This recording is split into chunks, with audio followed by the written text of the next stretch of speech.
Уште една актуелна тема, наредниве минути во Македонија наутро. 33 години со бројни проекти и активности насочени на заштитата на детските права, градењето мир и меѓусебното разбирање.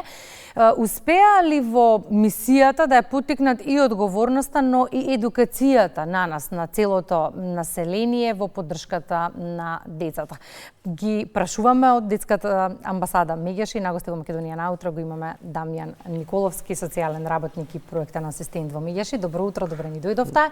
И честитите, нека не е јубилеј, годишнина 33 години од постоењето на Меѓаши, но сериозна бројка. Тоа се многу години работа, зборуваме за, меѓу другото, многу проекти, зборуваме и за многу генерации кои што поминале низ Меѓаши и кои што се труделе низ годиниве да ја поттикнат одговорноста кај сите нас во заштитата на децата. Па така и ве прашуваме, по 33 години, каков е впечатокот? Успеавте во мисијата? Пред се, добро утро и од мене и да ви се заблагодарам за самата покана.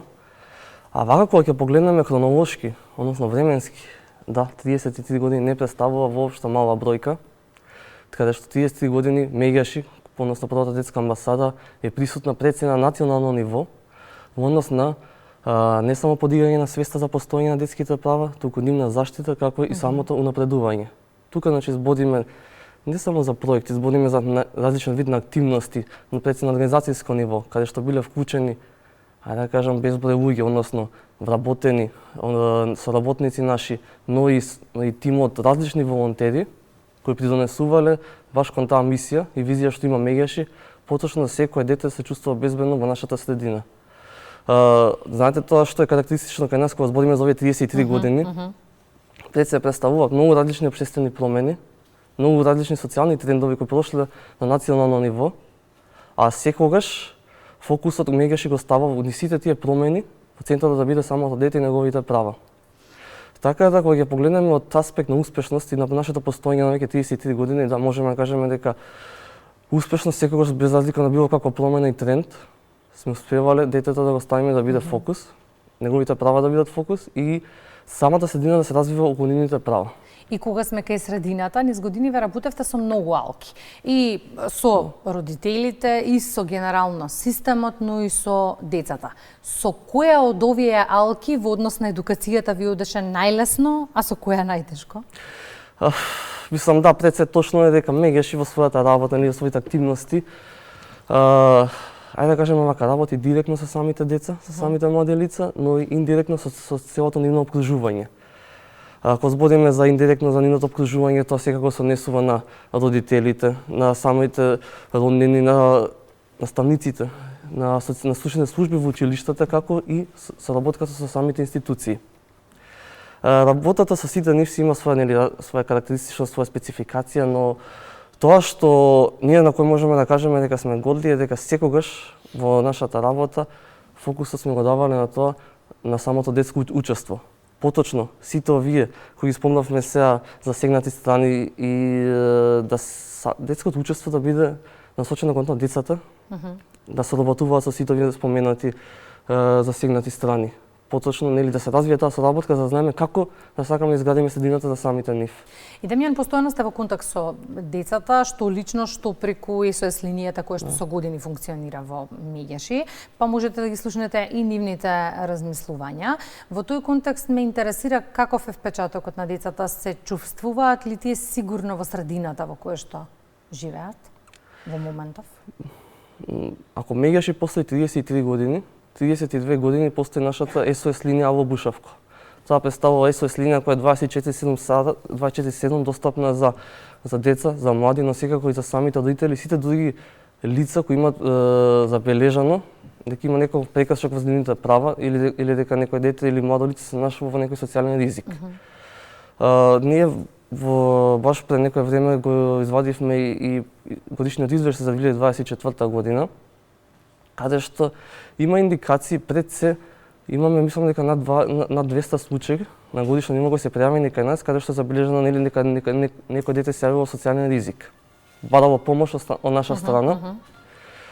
И тоа што можеме да напоменеме е дека нашата линија е препознаена и препознаена нашата поддршка која може да добијат. Меѓутоа, во контекст на информациите кои што ги споменавте од Дало Бушевко, извештајот за 2024, речиси 3/4 од сите дојави се однесувале на ментални проблеми кај децата. Зборуваме тука и за стравови, и за анксиозност, и за потешкоти со контролирање на гневот и длабока загриженост за себе. И сега велиме тоа е резултат на опкружувањето во кое што нашите деца живеат.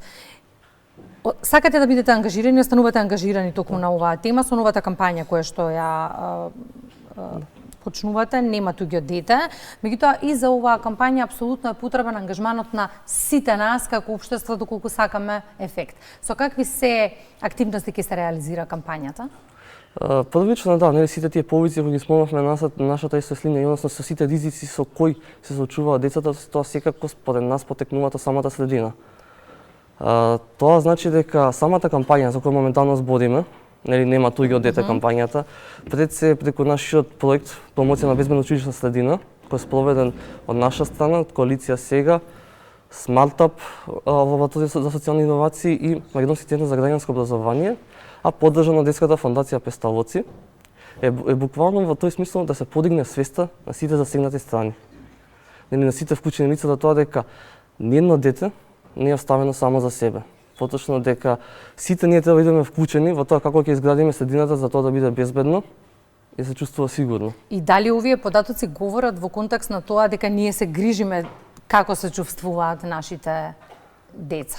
И како родители, и како наставници, и како општество? Ќе се навратам што на првото прашање и баш поради тоа целата наша мисија и визија. Иако ги забележуваме дека постојат овие проблеми со кои се соочуваат децата.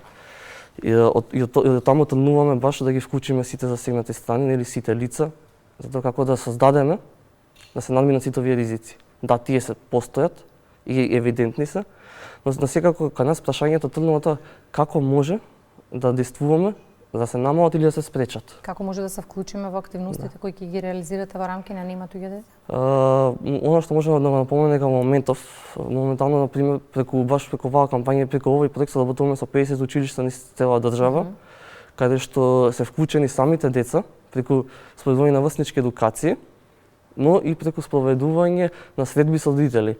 Потоа што ние веруваме дека нели за се надминат овие предизвици во самите училишта, постојан триаголник каде што училиште, ученик и родител или старател, а соработката нивна може да се изгради како еден механизам за превенција и спречување, да се појават овие ризици за кои бориме. Постои одреден временски период во кој што ќе се реализира или ќе трае како впрочем и голем број проекти кои ги имате со години кои траат, но потребно е да траат и со години за да го имаме и долгорочно успехот, се разбира.